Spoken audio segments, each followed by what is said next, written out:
Welcome everybody to this third episode of the Israel and Christians Today podcast. My name is Andrew Tucker. I'm chief editor of Israel and Christians Today. And it's a great joy and pleasure for me to be in conversation with Johannes Gerloff. Johannes is based in Israel. He is a German-born and raised theologian and journalist. And in our conversations, we're talking about a range of issues connected with the land of Israel, the people of Israel, and what God is doing, how this all relates to the Bible. So welcome, Johannes. Good to see you again. Shalom to you in Holland. So we're recording this during the Corona crisis. We're all in a bit of a lockdown. How are you experiencing this at the moment? You are in a bit of lockdown in Europe. We're in a real lockdown here in Israel.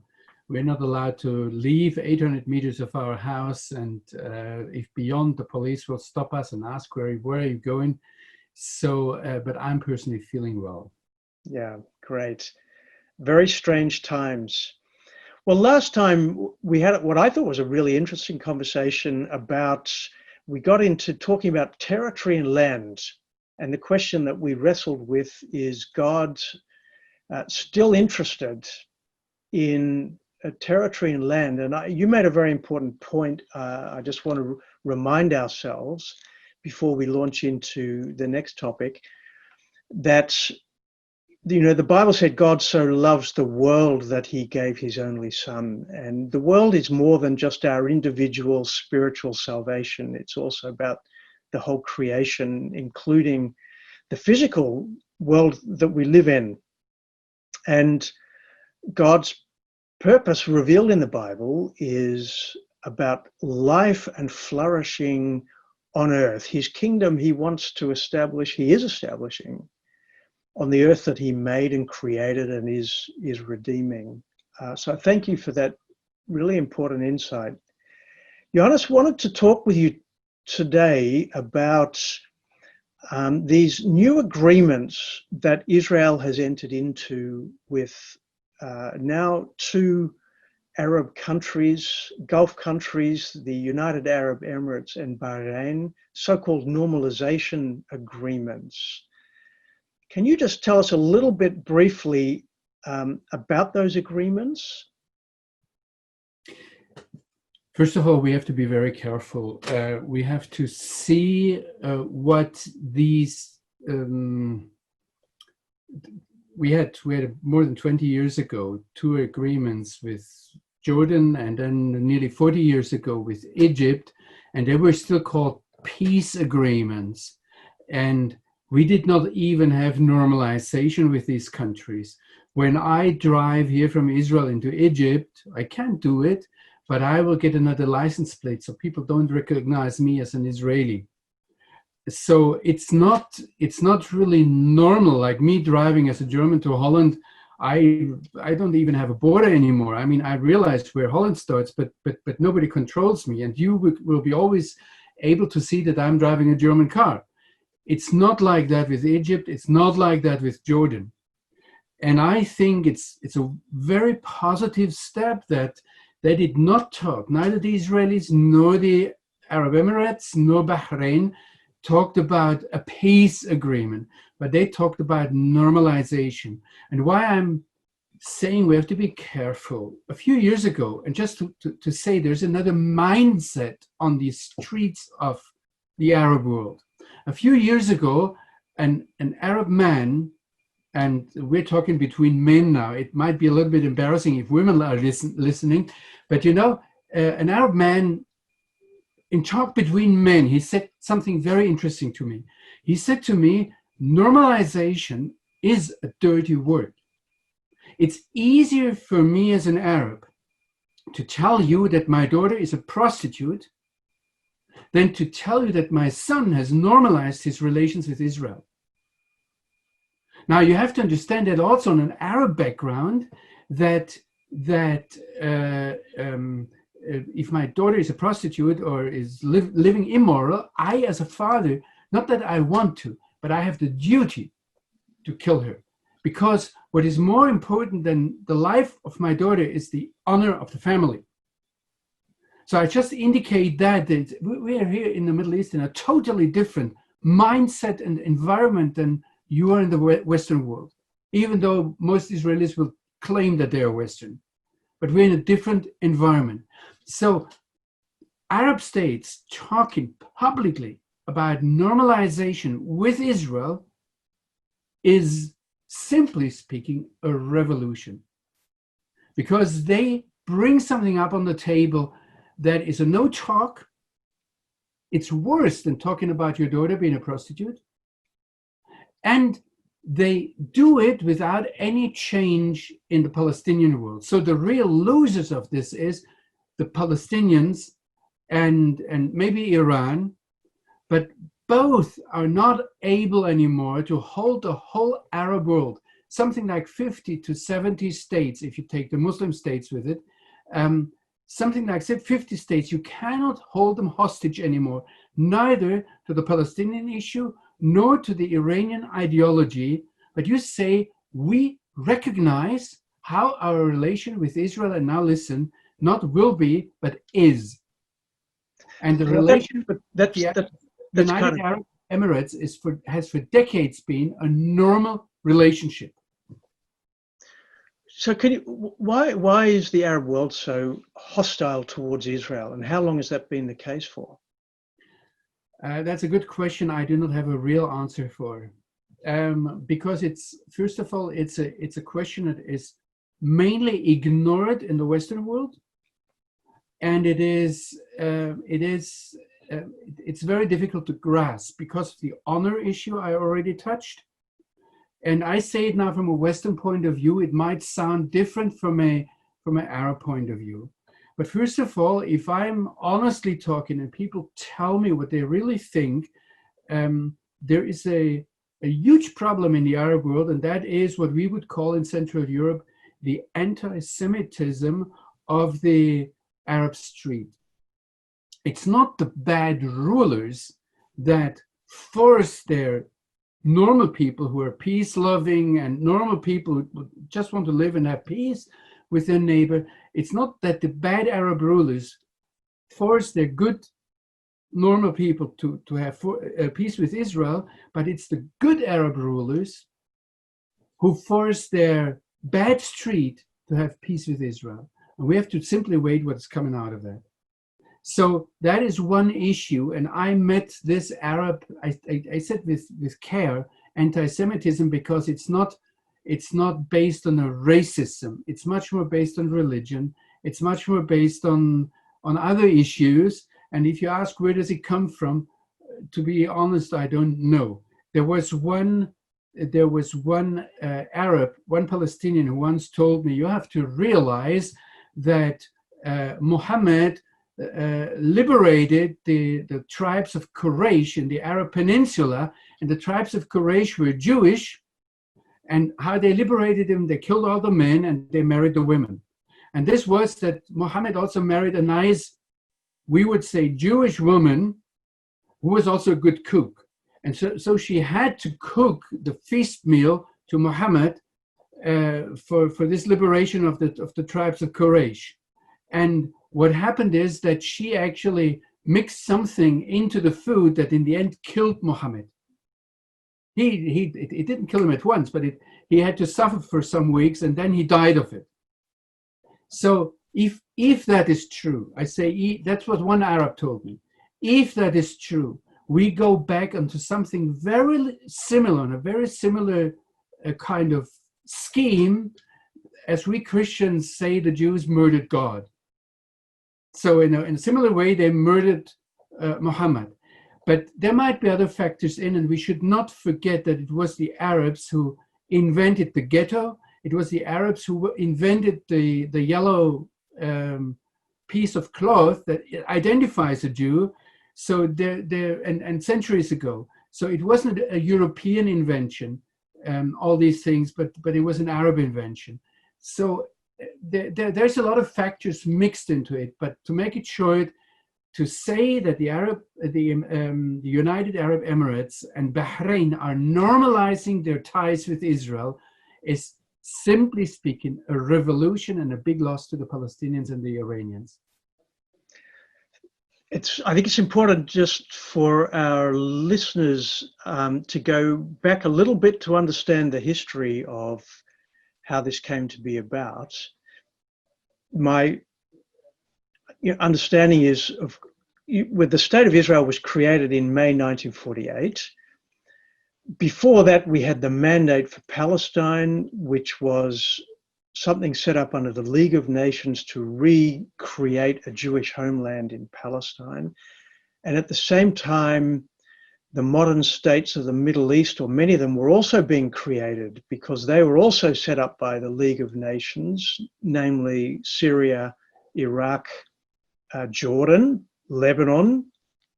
These countries, they all also owe their existence to decisions made after the First World War. When that mandate for Palestine came to an end in 1948, so after the Second World War, the State of Israel was proclaimed, and it was immediately attacked by 5 Arab states, wasn't it? And these were new. Egypt, of course, already existed for much longer, but also Syria, Jordan, Lebanon, and Iraq attacked this new Jewish state immediately within hours. May I interrupt you there and just say another thought that is important if you want to understand also the peace agreement today. All the states we're talking about were before the World War I were under Ottoman rule. And then the Allied powers, the victors of World War I, decided to divide the Middle East in a new order. And they basically said there has to be an Arab kingdom. And there was an inner Arab fight. If you know the movie Lawrence of Arabia, you have it there a little bit. And there was an old family on the Arab Peninsula that had their lineage back to Muhammad, the Prophet, and they were basically driven out by the family of Ibn Saud. And there was a lot, but that was the Arab side, and that is also one of the backgrounds of why Arabs from the Arab Peninsula are much more open towards Israel than, let's say, the immediate neighbors of Israel, like Syria, like Lebanon, like Jordan. Actually, the Jordanian royal family are the direct descendants of the family that came from Saudi Arabia, was driven out by the house of Ibn Saud. So there was inner Arab fighting, and the Europeans, and that was another problematic thing, brought in their idea of nation states, which is absolutely foreign to the Middle East and also to Africa. So they imposed something on the Middle East, and also these are thoughts that are, if you look today into the United Arab Emirates, for example, you have some Arab sheikhs that agree that they are kings and then that they are uniting. But you feel there's something that is existent until today on the Arab street and in the Arab countries that is much more determining than the thought of Europe, of international law, of having states, and so on. And then the British actually said, so the Jews should also have their state. And they promised to the Jewish people, and there was play back and forth, which you know better than I, but they promised the mandate of Palestine. And the mandate of Palestine was given to Great Britain in order to create a Jewish homeland. And actually, it originally included Jordan. And then we have all kinds of partition plans. And that plays into that. And that is also why Arabs on the Arab Peninsula can easily say, like the Crown Prince of Saudi Arabia said to the Palestinians, now, why don't you get along with the Jews and make peace finally? Because there were partition plans. There was a huge Arab state that was divided in the end. And then 75% of the state that was promised to the Jews was given again to Arabs, which is today's Jordan. And if we talk today about partitioning the land again, actually, whether we come from an Arab point of view or from a historical point of view, we're partitioning again the 25 remaining percent of the land promised to the Jews between Jews and Arabs. Right. but the Arabs as a whole, as I understand it, rejected the idea of a Jewish state at all, didn't they? I mean, that's why they attacked straight away, at least those 5 immediate neighbors of Israel. They were trying to destroy the Jewish state, not just keep it within certain borders. Am I right in that? Yes, I said before, what is the revolution now is that the Arabs on the peninsula said, we are not hostage to the Palestinians. You have to understand, if you talk to Arabs, it's easily like, but I take the person everybody knows, Yasser Arafat. He was born in Cairo. He grew up sometime with an uncle in Jerusalem. He had close relatives in Baghdad. So there are families, there are tribes. And what actually happened is that those 7 Arab states that attacked the newly born state of Israel in 1948, what we were talking over, where I interrupted you, yeah, they were more or less hostage to the national interests of some Arabs that were in connection with the land, what we would call from the Bible, the land of Israel. So there are inner Arab policies that are very contradictory, and actually King Abdullah I, the great grandfather of today's King Abdullah, he was killed on the Temple Mount by an Arab activist or terrorist, wherever you stand ideologically, because of his good relations with Israel. Anwar al-Sadat was killed because of his good relations with Israel.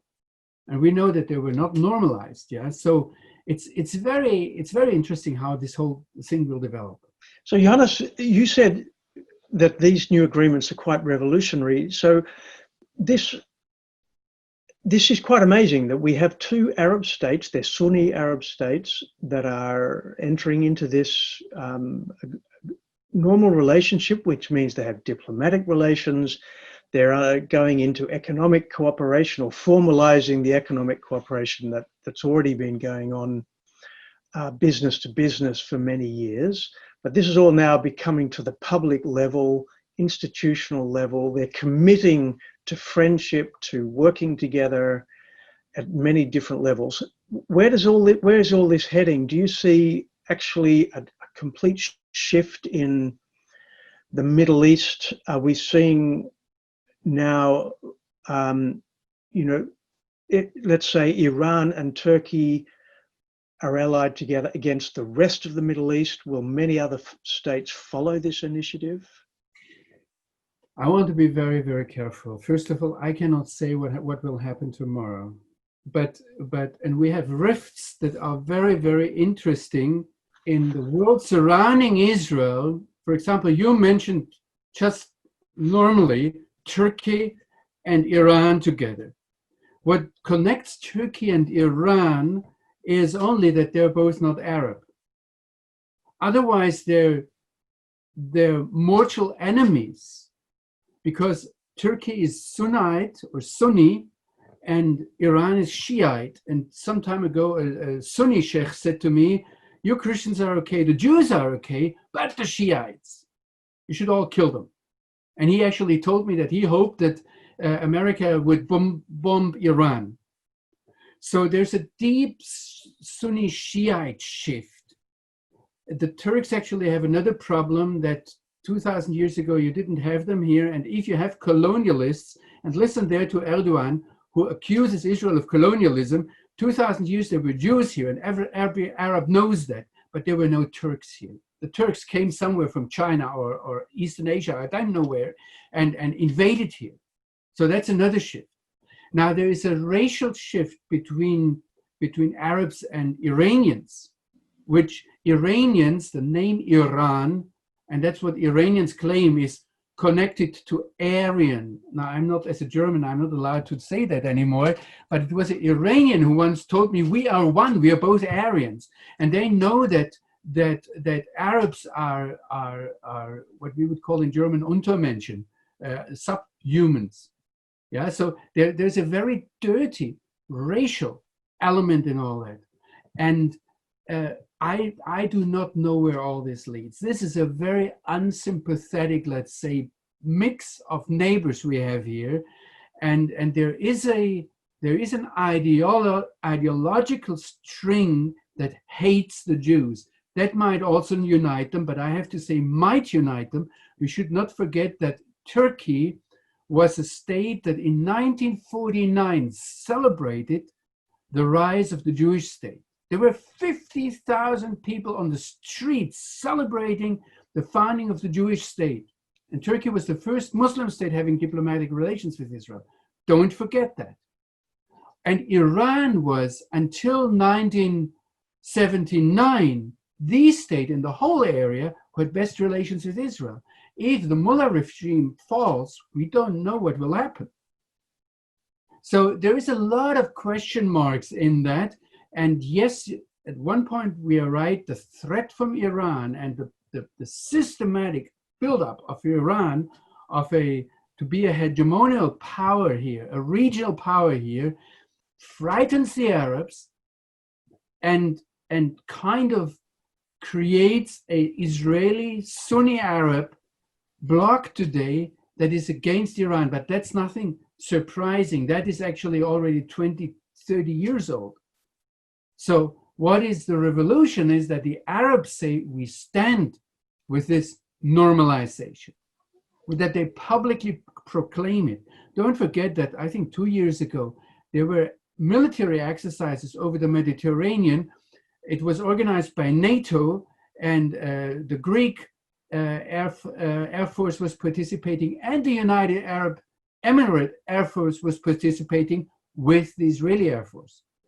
So they were also already fighting together. There might be today, I don't know, certainly not from firsthand, but there might be today even rocket systems in the United Arab Emirates that were birthed or invented in Israel, pointing towards Iran. The new thing now is that officially Israeli airplanes can land in the United Arab Emirates and threaten Iran, and that changes the whole military situation. So what will happen, I don't know. Maybe Iran now makes peace with Israel and the whole thing will be thrown again back and there will be no normalization. I don't know. Yeah, so there are a lot of options on the table. Also, I mean, it depends on what NATO or the European Union does with Turkey. And we have the Cyprus issue that is involved. And also that is we have a big disappointment in Turkey towards the Europeans that drives them towards the Iran today, even though Iran from a Turkish point of view is very unsympathetic. But Erdogan first tried to be popular among the Arabs, which he didn't succeed because he thought they should follow him.